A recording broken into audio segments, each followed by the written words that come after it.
Latest video update के लिए हमारे चैनल साइंस वाले सर को सब्सक्राइब कीजिए, बेल आइकन पर क्लिक करना ना भूलिए। अगर आपको हमारा वीडियो पसंद आया तो लाइक कीजिए, शेयर कीजिए अपने दोस्तों। Hello students, my name is Shoaib Khan. Welcome to the science वाले सर यूट्यूब चैनल। तो स्टूडेंट, एक बार फिर आपका हमारे इस चैनल में बहुत बहुत स्वागत है। स्टूडेंट्स, आज हम सीखने वाले हैं क्रेब्स साइकिल। तो क्रेब्स साइकिल स्टूडेंट्स, ये बहुत अच्छा टॉपिक, इसको आज हम डिटेल में सीखेंगे, भरपूर अच्छे तरीके से हर एक स्टेप्स को डिटेल में समझेंगे। तो आज का हमारा ये वीडियो एक अच्छा वीडियो बनने वाला है।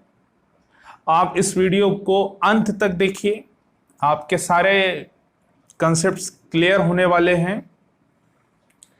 तो 10 के स्टूडेंट्स हो, 11-12 के हो, या नीट के पॉइंट ऑफ व्यू से अगर देखा जाए तो आज का वीडियो बहुत ज़्यादा इंपॉर्टेंट होने वाला है। तो स्टूडेंट्स, जो भी चीज़ हम खाते हैं,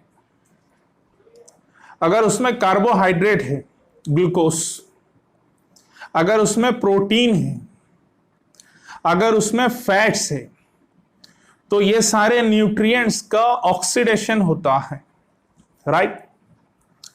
तो इससे पहले के वीडियो में आपने ग्लाइकोलिसिस सीखे थे।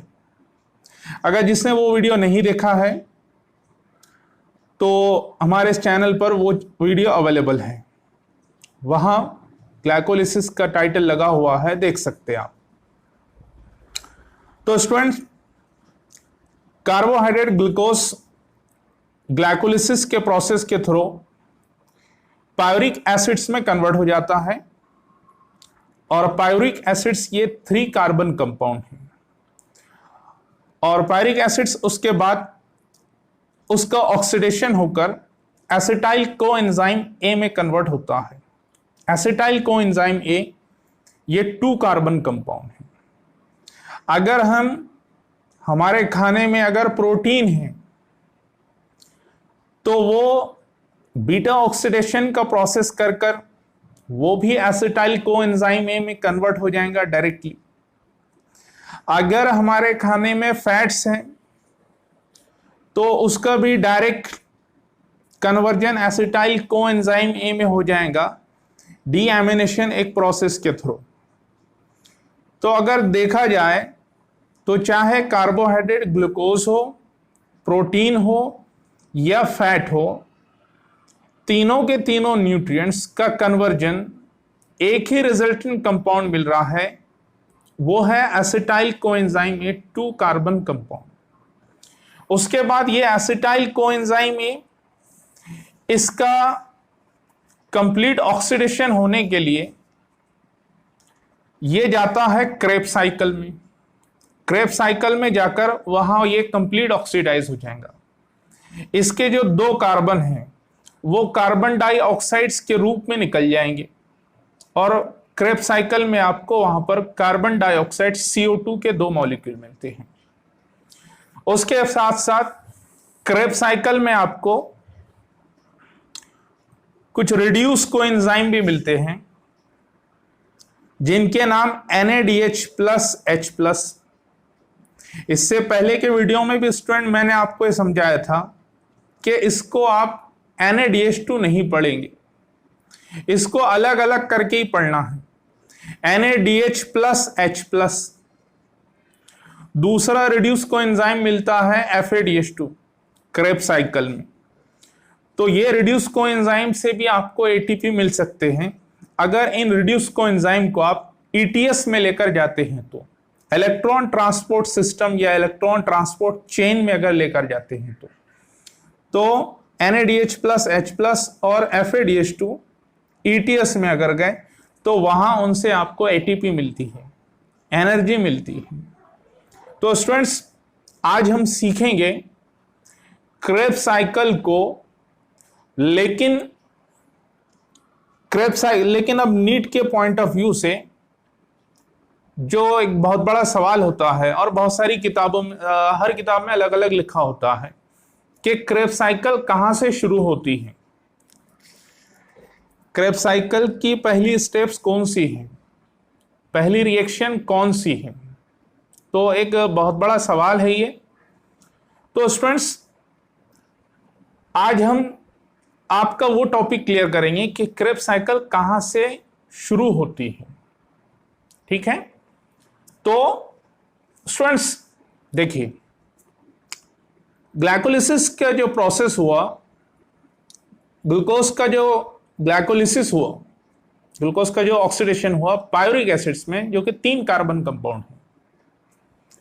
पायोरिक एसिड्स उसके बाद एसिटाइल कोएंजाइम ए में कन्वर्ट होता है। तो ये एक रिएक्शन है यहां पर, पायोरिक एसिड से एसिटाइल कोएंजाइम ए का बनना, formation of acetyl coenzyme A from pyruvic acid, this is called as link reaction. इस रिएक्शन को कौन सी रिएक्शन बोलते हैं? लिंक रिएक्शन है। तो स्टूडेंट्स, या इसे एसिटाइलेशन ऑफ पायोरिक एसिड भी कहा जाता है। पायोरिक एसिड से एसिटाइल कोएंजाइम ए के बनने को एसिटाइलेशन ऑफ पायोरिक एसिड्स भी कहा जाता है। तो बात करते हैं एसिटाइलेशन ऑफ पायोरिक एसिड्स की। तो स्टूडेंट्स, पायोरिक एसिड से पायोरिक एसिड का एसिटाइलेशन हो रहा, यानी कि पायोरिक एसिड से क्या बन रहा है? एसिटाइल कोएंजाइम ए। तो ये एक लिंक रिएक्शन है जो क्रेब्स साइकिल को जोड़ती है। कहां जाने वाली है? इसके बाद क्रेब्स साइकिल का प्रोसेस शुरू होगा। तो स्टूडेंट्स, एक लिंक रिएक्शन है। ये आपका ग्लूकोज था, right? Glucose 6 carbon compound, glycolysis का प्रोसेस हुआ, वो कन्वर्ट हो गया पायोरिक एसिड्स में। पायोरिक एसिड्स 3 कार्बन कंपाउंड, राइट? उसके बाद ये पायोरिक एसिड जो है एसिटाइल कोएंजाइम ए में कन्वर्ट होता है। ठीक है, एसिटाइल कोएंजाइम में 2 कार्बन कंपाउंड। अब यहां ये जो रिएक्शन हुआ, यहां 2 प्रोसेस हो रहे, जिसकी वजह से ये 2 कार्बन कंपाउंड में कन्वर्ट हो गए। स्टूडेंट्स, एक प्रोसेस होता है यहां पर में डी कार्बो ऑक्सीलेशन रिएक्शन। ये याद रखिए, पायोरिक एसिड 3 कार्बन कंपाउंड है, तो पायोरिक एसिड्स का डी कार्बो ऑक्सीलेशन हो रहा है। अब डी कार्बो ऑक्सीलेशन का मतलब क्या? तो डी का मतलब लॉस, कार्बो ऑक्सीलेशन यानी कार्बन डाइऑक्साइड। कार्बन डाइऑक्साइड यहां से लॉस होने वाला है इस पायोरिक एसिड में से। जी बिल्कुल, यानी लॉस ऑफ कार्बन डाइऑक्साइड। तो इसमें से पायोरिक एसिड जो 3 कार्बन कंपाउंड है, उसमें से CO2 का एक मॉलिक्यूल निकलने वाला, CO2 यहां रिलीज होने वाला है। तो एक कार्बन, ये 3 कार्बन था, उसमें से एक कार्बन CO2 के रूप में निकल गया, राइट? तो ये हो गया डी कार्बो ऑक्सीलेशन।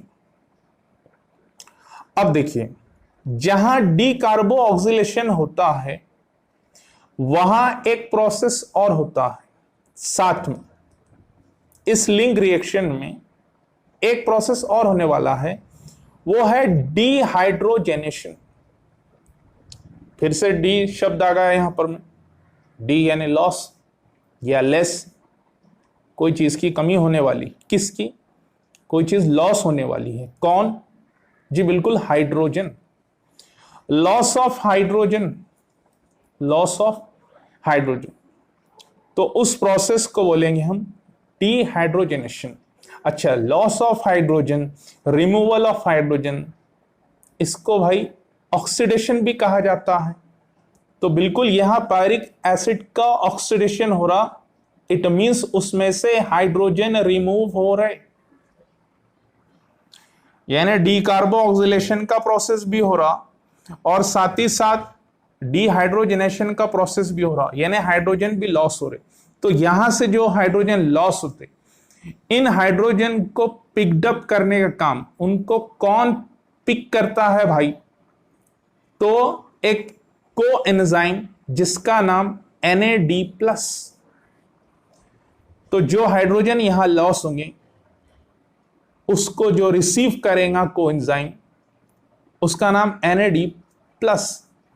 तो हाइड्रोजन रिसीव करने के बाद NAD+ बन जाएगा क्या? NADH+H+। ठीक है, तो ये हो गया NADH+H+ रिड्यूस कोएंजाइम। किससे बना है? कोएंजाइम NAD+ से, है ना।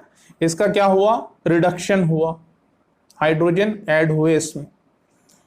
तो स्टूडेंट्स यहां एक NADH+H+ तैयार हो गया इस लिंक रिएक्शन में।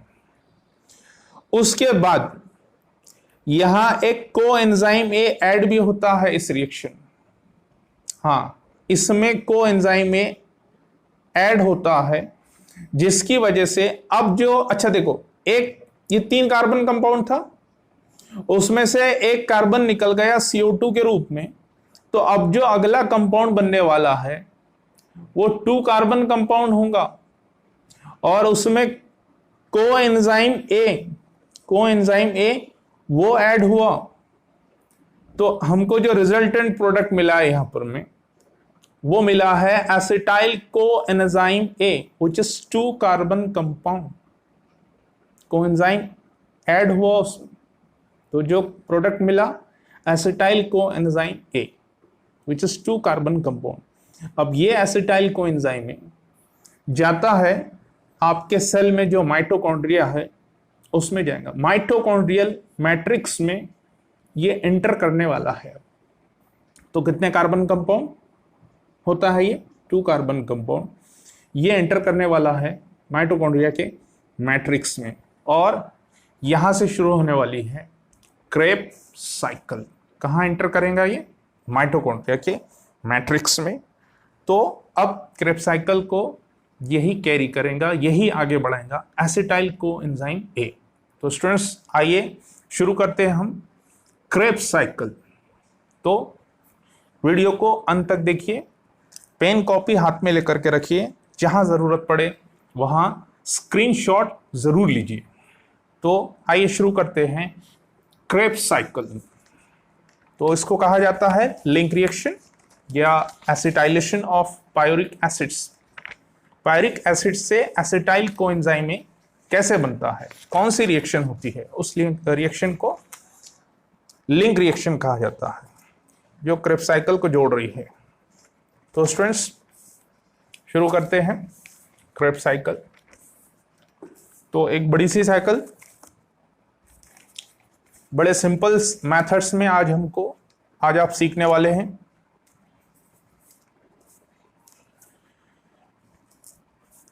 तो स्टूडेंट्स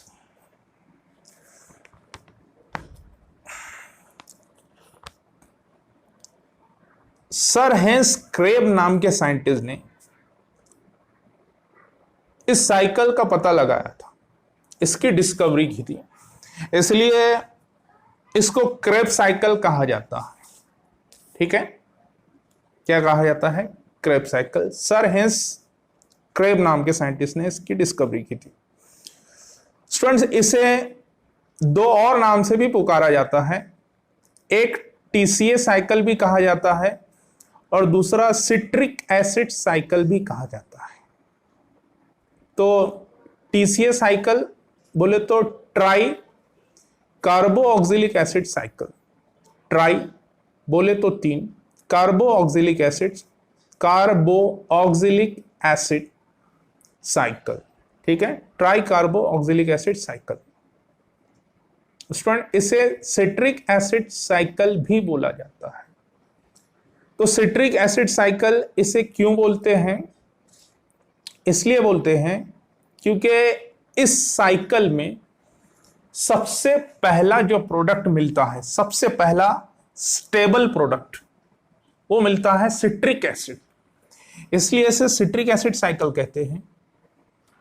और वो जो सबसे पहला स्टेबल प्रोडक्ट है सिट्रिक एसिड, उसमें 3 कार्बो ऑक्सिलिक एसिड्स ग्रुप होते हैं। कितने होते हैं? 3 कार्बो ऑक्सिलिक एसिड्स ग्रुप होते हैं। इसलिए इस साइकिल को टीसीए साइकिल या ट्राई कार्बो ऑक्सिलिक एसिड साइकिल भी कहते हैं। तो ये सबसे मेन वजह है उसको टीसीए साइकिल बोलने की, क्योंकि सिट्रिक एसिड में 3 कार्बोक्सिलिक एसिड ग्रुप होते हैं। तो स्टूडेंट शुरू करते हैं क्रेब्स साइकिल। तो एसिटाइल कोएंजाइम में जो हमको मिला है 2 कार्बन कंपाउंड, कैसे मिला? पायोरिक एसिड्स के कन्वर्जन से मिला। पायोरिक एसिड था आपका 3 कार्बन कंपाउंड, अभी आपने लिंक रिएक्शन देखे, एसिटाइलेशन ऑफ पायरिक एसिड देखें, उससे आपको जो एसिटाइल कोएंजाइम ए मिला था वो माइटोकॉन्ड्रिया के मैट्रिक्स में एंटर कर चुका है। ठीक है, अब स्टूडेंट्स ये 2 कार्बन कंपाउंड है, राइट? कितने कार्बन कंपाउंड है? 2 कार्बन कंपाउंड। अब स्टूडेंट एक एग्जांपल से समझते हैं। मान लो मेरी शादी है। क्या है? शादी है, मुझे शादी करनी है। तो मेरे पास अभी भाई 2 लाख रुपए हैं। कितने हैं? 2 लाख। देखो यहां पर एसिटाइल कोएंजाइम में कितने कार्बन कंपाउंड है? ये 2 कार्बन कंपाउंड है।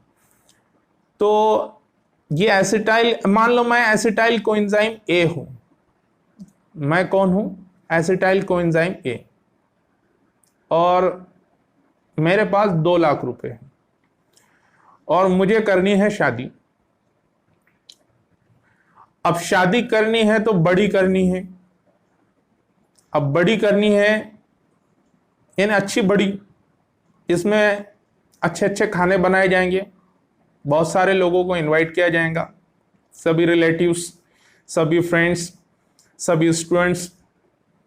ठीक है, तो अब बड़ी शादी करनी है तो पैसा लगेगा ज्यादा। मुझे जो बजट निकाला है भाई, मान लो वो 6 लाख रुपए होता। कुछ कितना होता? 6 लाख रुपए। मेरे पास तो 2 ही लाख रुपए हैं और 6 लाख रुपए का कुछ खर्च होता मेरा पूरा बजट।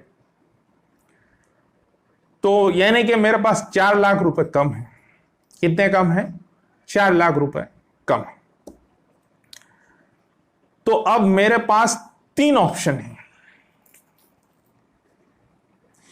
एक ऑप्शन ये है पहला, या तो मैं शादी ना करूं क्योंकि मेरे पास पैसे नहीं है, कि तो करनी है तो बड़ी है, बड़ी करनी है। तो पहला ऑप्शन तो बिल्कुल नहीं हो सकता क्योंकि शादी करना जरूरी है। दूसरा ऑप्शन है कि वो 4 लाख रुपए मेरे पास जो कम है, मुझे जरूरत है 4 लाख की, तो वो मैं लोन ले लूं किसी बैंक से। ठीक है। तीसरा ऑप्शन ये है कि वो 4 लाख रुपए मैं अपने किसी दोस्त से ले लूं, किसी फ्रेंड से ले लूं। ठीक है, तो मैं जाता हूं अपने दोस्त के पास, उससे उधार ले लूंगा, बाद में उसको दे दूंगा कुछ दिनों के बाद।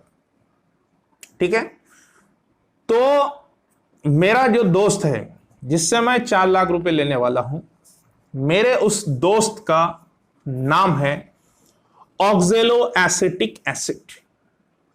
क्या नाम है? Oxalo acetic acids. ऑक्जेलो acetic acids is a 4 carbon compound. इसके पास 4 लाख रुपए है जी, बिल्कुल 4 कार्बन कंपाउंड ऑक्जेलो एसिटिक एसिड्स, या इसको ए भी कहा जाता है शॉर्ट फॉर्म में। पूरा नाम लिखने के बजाय हम अगर याद करना है तो ए भी लिख सकते हैं। ठीक है, तो मैं गया अपने दोस्त के पास। मेरे दोस्त का नाम है ऑक्जेलो एसिटिक एसिड्स, जिसके पास 4 लाख रुपए हैं, 4 कार्बन 4 कार्बन कंपाउंड। ठीक है, तो अब यहां एसिटाइल कोएंजाइम ए 2 carbon compound ऑक्जेलो acetic acids 4 carbon compound, दोनों के बीच में एक रिएक्शन होता है, ये कंडेंस रिएक्शन होता है और यहां वाटर का मॉलिक्यूल भी इन्वॉल्व होता है। और ये रिएक्शन जो होती है ये दोनों के बीच में, ये साइट्रेट सिंथेस एंजाइम के प्रेजेंस में होती है। ये रिएक्शन किस एंजाइम के प्रेजेंस में होती है? साइट्रेट सिंथेस एंजाइम की मौजूदगी में ये रिएक्शन होने वाली है। किसके बीच में? कि एसिटाइल कोएंजाइम ए और ऑक्जेलो एसिटिक एसिड्स के बीच में वाटर का मॉलिक्यूल इन्वॉल्व होता है। ये रिएक्शन जब होंगी तो इस रिएक्शन में इस एसिटाइल कोएंजाइम ए में जो कोएंजाइम ए वाला भाग है ये भाग यहां से निकल जाएगा। ठीक है, ये यहां से निकल जाएगा। देखो यहां से एरो हमने इसको आउट दिया है, आउटवर्ड्स एरो दिया है, तो कोएंजाइम ए यहां से निकल जाएगा। Right,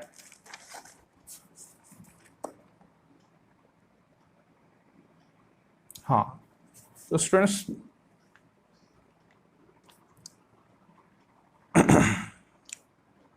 students citrate synthase enzyme की मौजूदगी में ये रिएक्शन हो रही है। यहां पर कोएंजाइम ए यहां से आउट हो जा रहा, वाटर यहां पर इन्वॉल्व हो रहा। तो अब जो रिजल्टेंट कंपाउंड बनने वाला है, देखिए स्टूडेंट, एसिटाइल कोएंजाइम ए ये 2 कार्बन कंपाउंड था, ऑक्जेलो एसिटिक एसिड ये 4 कार्बन कंपाउंड था। दोनों मिलकर के जो रिएक्शन होने वाली और जो नया रिजल्टेंट कंपाउंड बनने वाला है वो बनने वाला है 6 कार्बन कंपाउंड। 4 और 2 6 होते हैं। कितने कार्बन कंपाउंड? 6 carbon compound.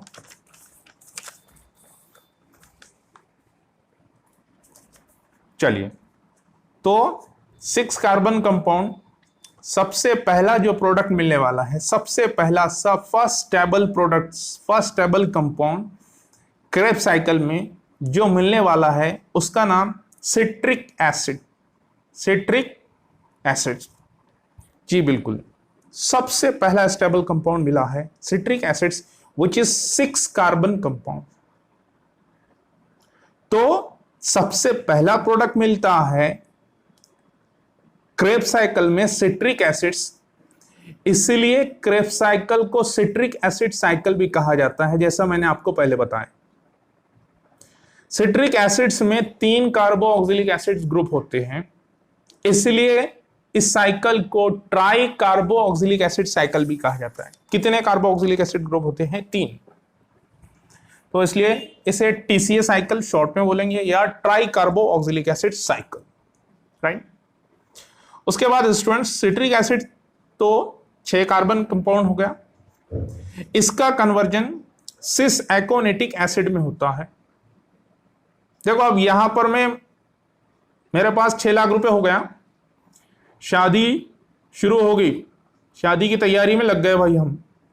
हाँ ठीक है, सारी चीजें खरीदना शुरू कर दी जो नेसेसरी होती है शादी के लिए। तो अब क्योंकि 6 लाख रुपए आ गए, तो citric acid 6 carbon compound convert होता है सिस एकोनेटिक एसिड में। तो ये एक टेम्पररी प्रोडक्ट है। सिस एकोनेटिक एसिड्स का कन्वर्जन उसके बाद आइसोसिट्रिक एसिड में होता, जो कि 6 कार्बन कंपाउंड। ओके स्टूडेंट, ये वाली जो रिएक्शन हुई सिट्रिक एसिड से सिस एकोनेटिक एसिड्स किस एंजाइम की मौजूदगी में होती? कौन से एंजाइम की प्रेजेंस में होती है? एकोनेटेस एंजाइम की। और ये वाली रिएक्शन भी एकोनेटेस एंजाइम की प्रेजेंस में होगी। आयरन यहां पर मैं भाग लेने वाला है, Fe2+ लिखा हूं मैंने, इस रिएक्शन में भी आयरन पार्टिसिपेट करता है। तो ये एक टेम्पररी रिएक्शन है। नीट के पॉइंट ऑफ व्यू से इस रिएक्शन को बाईपास भी कर सकते हैं। ठीक है, आइसोसाइट्रिक एसिड्स जो कि 6 कार्बन कंपाउंड था वो अल्फा कीटोग्लूटारिक एसिड्स में कन्वर्ट हो गया, और अल्फा कीटोग्लूटारिक एसिड्स ये 5 कार्बन कंपाउंड है। ये 6 से 5 में कन्वर्ट क्यों हुआ? वो इसलिए हुआ क्योंकि यहां डीकार्बोक्सिलेशन का एक प्रोसेस हुआ। कार्बन डाइऑक्साइड गैस इस रिएक्शन में से निकल गई, रिलीज हुई, CO2 का एक मॉलिक्यूल यहां पर में मिला है, राइट। तो ये एक कार्बन इसमें का, आइसोसाइट्रिक एसिड में का एक कार्बन CO2 के रूप में निकल गया, CO2 का एक मॉलिक्यूल निकला है, राइट। तो CO2 के लॉस को, लॉस ऑफ कार्बन डाइऑक्साइड को डीकार्बोक्सिलेशन कहा जाता है। तो अब यहां डीकार्बोक्सिलेशन हुआ, तो साथ ही साथ एक प्रोसेस और होता है यहां, जो इससे पहले लिंक रिएक्शन में भी देखे थे हमने, डीहाइड्रोजनेशन।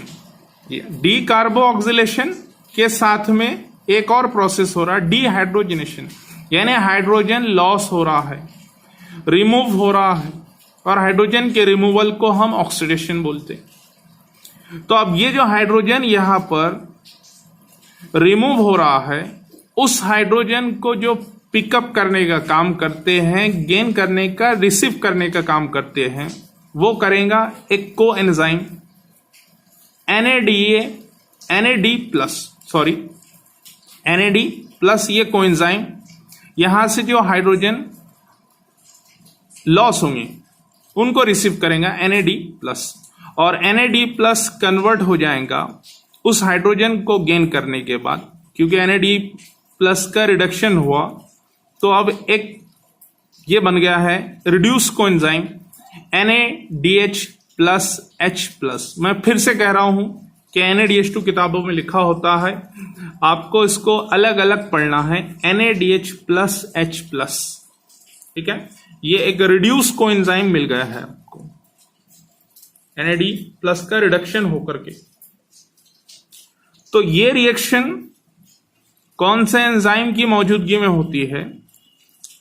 आइसोसाइट्रेट डीहाइड्रोजिनेस, आइसोसाइट्रेट डीहाइड्रोजिनेस एंजाइम यहां आकर एक्शन करता है आइसोसाइट्रिक एसिड पर, ठीक है।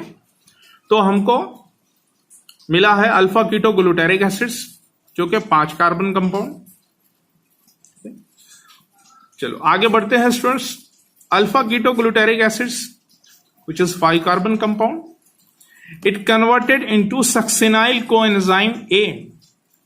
अल्फा कीटो ग्लूटारिक एसिड्स किस में कन्वर्ट होता है? सक्सिनाइल कोएंजाइम A में। सक्सिनाइल कोएंजाइम में 4 कार्बन कंपाउंड है, 4 कार्बन होते हैं इसमें।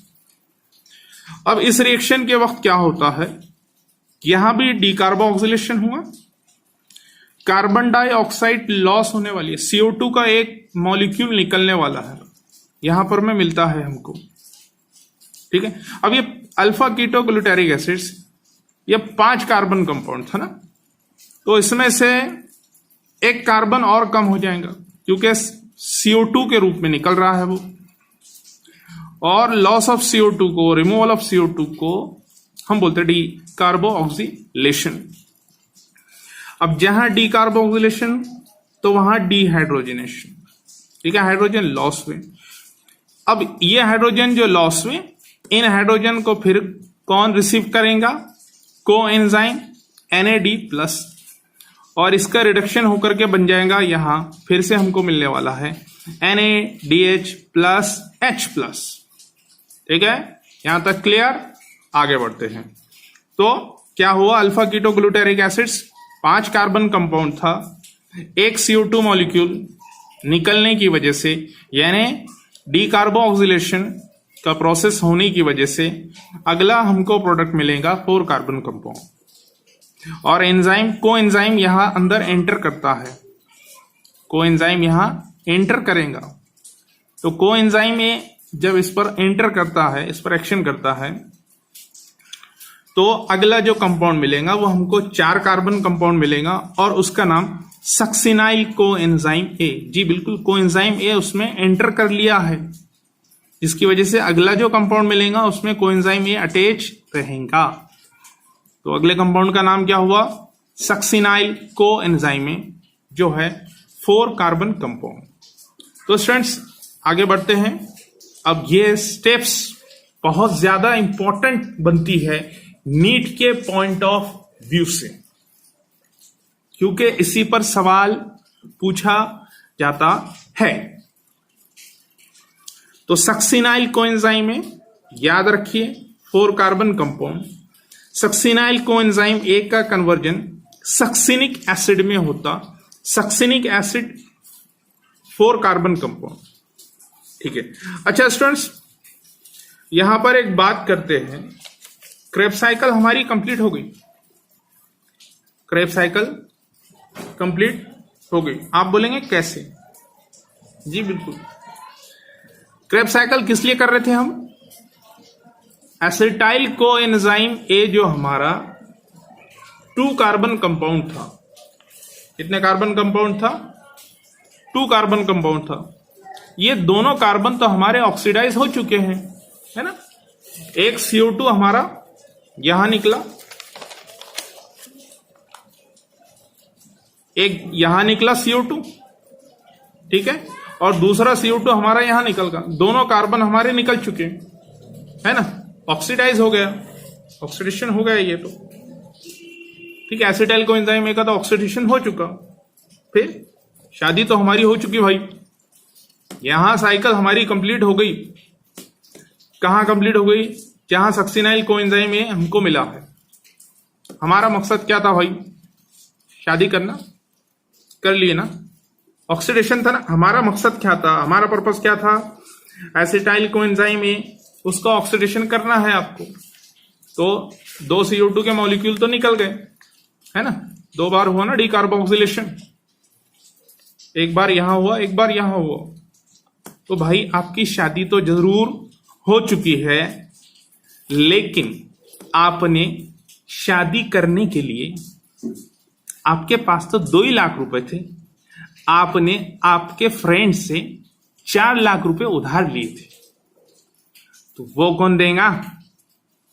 तो भाई आपको अपने 4 लाख रुपए, वो 4 लाख रुपए आपके दोस्त को वापस लौटाना है। उधार लिए थे आपने वो। तो अब याद रखिए, ये जो 4 लाख रुपए है, इसको बिल्कुल संभाल करके रखिए, ठीक है। अब इसमें से 1 रुपया भी आपको खर्च नहीं करना। ये 4 लाख आप जिससे आपने लिए थे, आपके दोस्त को वापस देना है। तो अब यहां से हमारे जितने भी रिएक्शन होंगे, उसमें कोई भी कार्बन डाइऑक्साइड का लॉस नहीं होगा, नहीं हुआ। यानी यहां से अब कोई भी डीकार्बोक्सिलेशन का प्रोसेस नहीं होगा, याद रखो, क्योंकि उसको पूरे 4 लाख आपको देने पड़ेंगे। उसने आपकी मदद की है, आपकी शादी नहीं हो रही थी, आप शादी नहीं, क्योंकि आपको बड़ी शादी करनी थी अच्छी। तो सक्सिनाइल कोएंजाइम में 4 कार्बन कंपाउंड, ये कन्वर्ट होता है सक्सिनिक एसिड में। तो नीट के पॉइंट ऑफ व्यू से ये बड़ी इंपॉर्टेंट स्टेप्स और रिएक्शन है। सबस्ट्रेट लेवल फॉस्फोरिलेशन भी कहा जाता है इसे, इस रिएक्शन को सबस्ट्रेट लेवल फॉस्फोरिलेशन, ठीक है। तो इस रिएक्शन में आपको एक डायरेक्ट एटीपी मिलता है। इस रिएक्शन में कोएंजाइम ये बाहर निकल जाता है, मैंने आउटवर्ड्स एरो दिया हूं, कोएंजाइम ये बाहर निकल गया। सक्सिनेट थायोकाइनेस एंजाइम की प्रेजेंस में ये रिएक्शन होगी। सक्सिनेट थायोकाइनेस इस पर मैं एक्शन करेगा, इसमें से कोएंजाइम ये बाहर निकल जाएगा। इनऑर्गेनिक फॉस्फेट्स और एडीपी की मदद से यहां एडिनोसिन ट्राइफॉस्फेट्स, एटीपी का एक मॉलिक्यूल मिलने वाला है, एक एटीपी मिलता है यहां पर। इनऑर्गेनिक फॉस्फेट और एडिनोसिन डाइफॉस्फेट एडीपी की मदद से एक एटीपी यहां तैयार होता है। तो नीट में बड़ा इंपॉर्टेंट सवाल जो पूछा जाता है, ये याद रखना कि सवाल ये पूछता है कि क्रेब्स साइकिल के कौन सी स्टेप्स में एटीपी तैयार होता है, direct ATP, direct ATP, reduce coenzyme के थ्रू नहीं। तो पूछता है डायरेक्ट एटीपी कौन सी स्टेप्स में तैयार होता है। तो सक्सिनाइल कोएंजाइम ए जब सक्सिनिक एसिड्स में कन्वर्ट होता है, तब हमको एक डायरेक्ट एटीपी मिलता है। This is the very important point. और इस रिएक्शन को सबस्ट्रेट लेवल फॉस्फोरिलेशन भी कहा जाता है। इस स्टेप्स को सबस्ट्रेट लेवल फॉस्फोरिलेशन, यहां इनऑर्गेनिक फॉस्फेट ऐड हुआ है एडीपी में, जिसकी वजह से एटीपी तैयार हुआ है। फॉस्फोरिलेशन हुआ है यहां पर। फॉस्फोरिलेशन किसे कहते हैं? फॉस्फेट के एडिशन को। तो इनऑर्गेनिक फॉस्फेट एडीपी में ऐड हुआ है, जिसकी वजह से एटीपी तैयार हुआ। तो एक डायरेक्ट एटीपी मिला। एंजाइम कौन सा? सक्सिनेट थायोकाइनेस। तो सक्सिनिक एसिड बन गया, राइट। कोएंजाइम ये यहां से बाहर निकल गया। उसके बाद सक्सिनिक एसिड्स 4 कार्बन कंपाउंड्स, ये कन्वर्ट होता है फ्यूमेरिक एसिड्स में। फ्यूमेरिक एसिड्स भी, तो ये अब तो यहां से आपको 4 कार्बन कंपाउंड ही लिखना है। जितने भी कंपाउंड है सबके आगे बिल्कुल लिख देना, टेंशन, कोई कार्बन लॉस नहीं करेंगे, कोई डीकार्बोक्सिलेशन यहां से नहीं होगा। तो सक्सिनिक एसिड्स का कन्वर्जन फ्यूमेरिक एसिड्स में हो गया। और यहां पर मैं एक रिड्यूस कोएंजाइम आपको मिलने वाला है FADH2। किससे मिलेगा? FAD से मिलेगा। किससे मिलेगा? FAD से। FAD का रिडक्शन होकर FADH2 बनता है, right. Flavin adenine dinucleotide hydrogen, flavin adenine dinucleotide hydrogen, ठीक है। उसके बाद एक FADH2 तो यहां मिल गया, फ्यूमेरिक एसिड्स बन गया 4 कार्बन कंपाउंड। फ्यूमेरिक एसिड्स का कन्वर्जन मैलिक एसिड्स में होता है और इस रिएक्शन में वाटर लॉस होता है। वाटर का एक मॉलिक्यूल यहां से निकलने वाला है। अब वाटर आउट होने वाला है, आउटवर्ड एरो दिया मैंने। तो वाटर के रिमूवल को कहा जाता है, वाटर के लॉस को कहा जाता है डिहाइड्रेशन। यानी डिहाइड्रेशन का काम होता है कब? जब फ्यूमेरिक एसिड से मैलिक एसिड बन जाता है तब। तो एंजाइम कौन सा होगा यहां पर मैं टेक पार्ट करेंगे? फ्यूमेरस एंजाइम की प्रेजेंस में यह काम होता है। अब malic acids 4 carbon compound, malic acids का कन्वर्जन फिर से किस में होता है? ऑक्जेलो एसिटिक एसिड्स में। मैलिक एसिड्स पर जो एंजाइम एक्शन करेगा उस एंजाइम का नाम मैलेट डिहाइड्रोजिनेस। देखो ये एंजाइम के नाम से हमको पता चल रहा है डिहाइड्रोजिनेस, यानी यहां डिहाइड्रोजिनेशन होगा, हाइड्रोजन लॉस होगा मैलिक एसिड में का।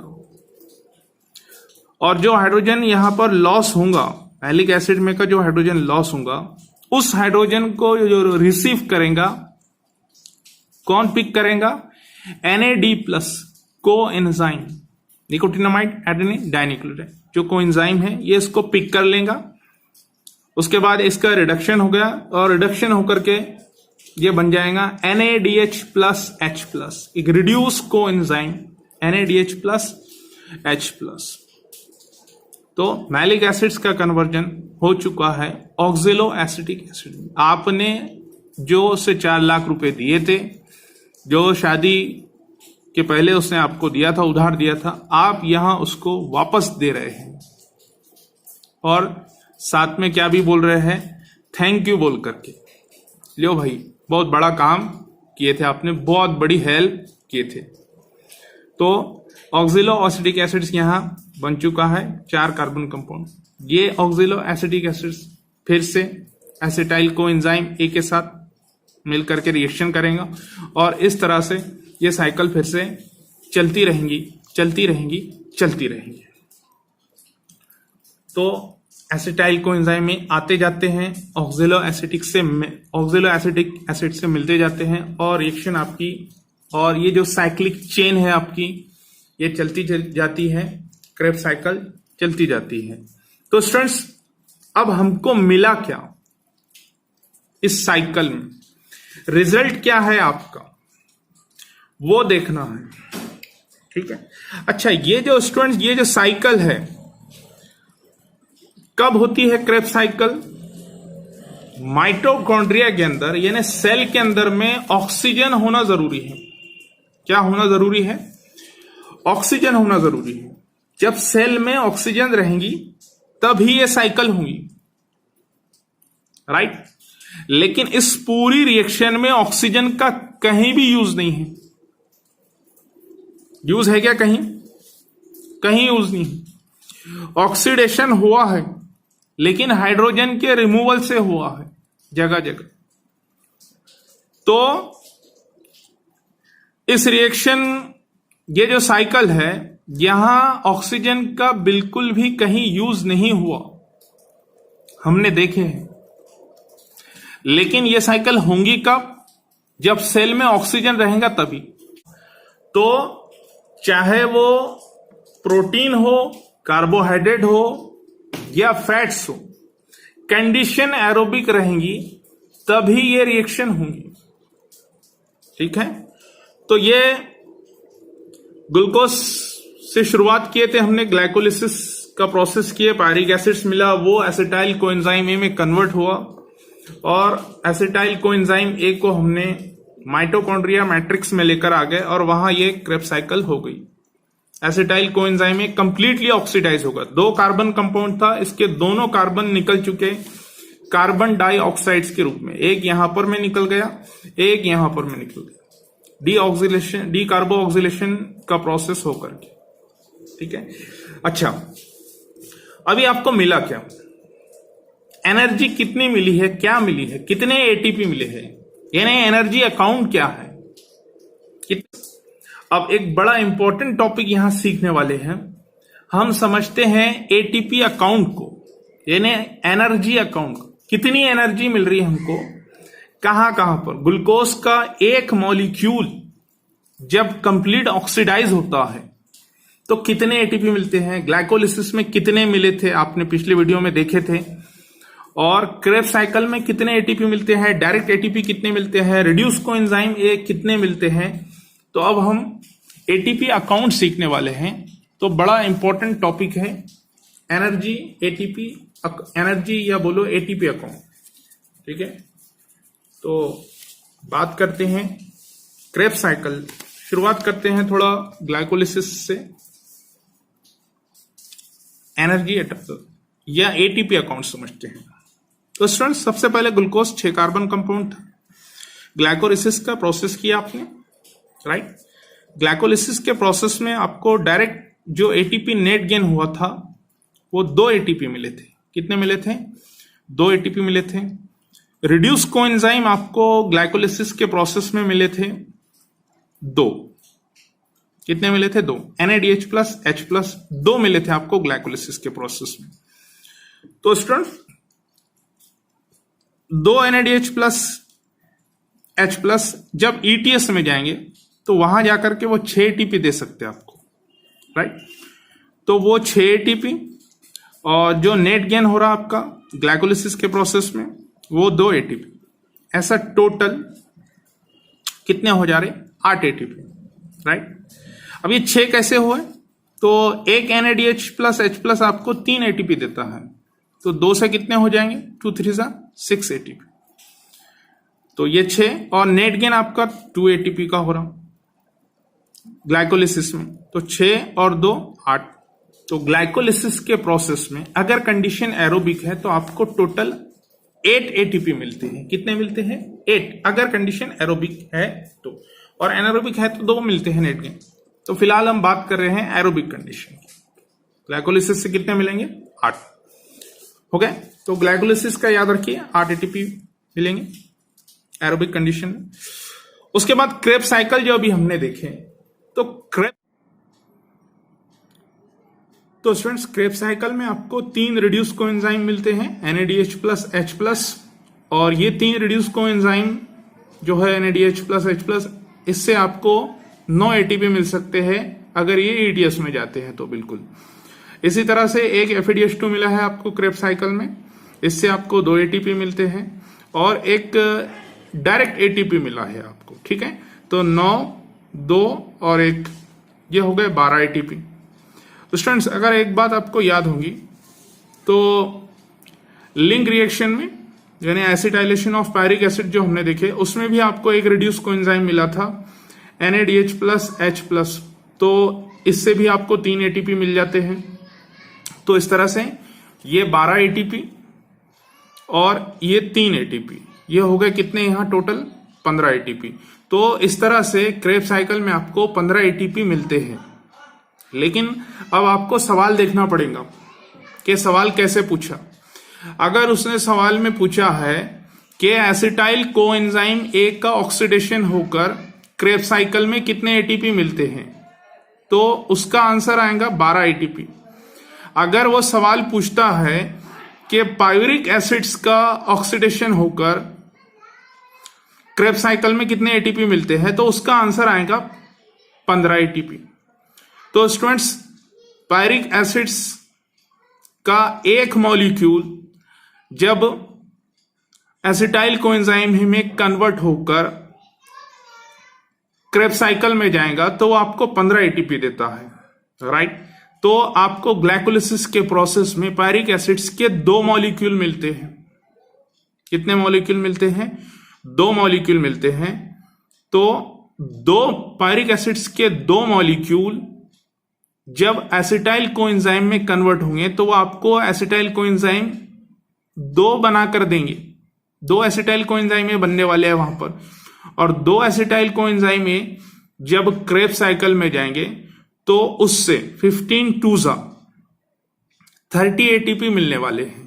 ठीक है, पायरिक एसिड्स के 2 मॉलिक्यूल से आपको क्रेब्स साइकिल में 30 एटीपी मिलने वाले हैं। ठीक है, और ग्लाइकोलिसिस के प्रोसेस में आपको टोटल एटीपी मिले थे 8, राइट। अब ये 30 और ये 8 दोनों का एडिशन कर दो, आंसर आता है 38 एटीपी। तो इस तरह से स्टूडेंट्स के ग्लूकोज का एक मॉलिक्यूल कंप्लीट ऑक्सीडाइज होकर आपको 38 एटीपी देता है। ग्लूकोज का एक मॉलिक्यूल आपको कंप्लीट ऑक्सीडाइज होकर ग्लाइकोलिसिस, क्रेब्स साइकिल, ईटीस का प्रोसेस कर आपको 38 एटीपी देता है। तो ये रहा एनर्जी अकाउंट, एटीपी अकाउंट, इसको अच्छी तरह से समझ लीजिए। तो बड़े सिंपल तरीके से हमने आपको समझाने की कोशिश की है। आई होप आपका ये कंसेप्ट्स, आज का ये टॉपिक सारा क्लियर हो गया होगा, सारे स्टेप्स आपके समझ आ गए होंगे। तो स्टूडेंट्स, आज का हमारा ये वीडियो आपको कैसा लगा तो हमें कमेंट सेक्शन में बिल्कुल बताइए, और हमारे इस वीडियो को ज्यादा से ज्यादा शेयर कीजिए, हर एक स्टूडेंट तक के, हर एक टीचर तक के इस वीडियो को पहुंचाइए। और अगर आप हमारे चैनल पर नए हैं, अब तक आपने हमारा चैनल सब्सक्राइब नहीं किया है, तो प्लीज हमारे चैनल को सब्सक्राइब कर लीजिए, साइंस वाले सर यूट्यूब चैनल। तो स्टूडेंट्स, अगले वीडियो में एक अच्छे से और नए से टॉपिक के साथ फिर मिलेंगे, कुछ शॉर्ट ट्रिक्स लेके आएंगे आपके लिए। ठीक है, लेते हैं विदा।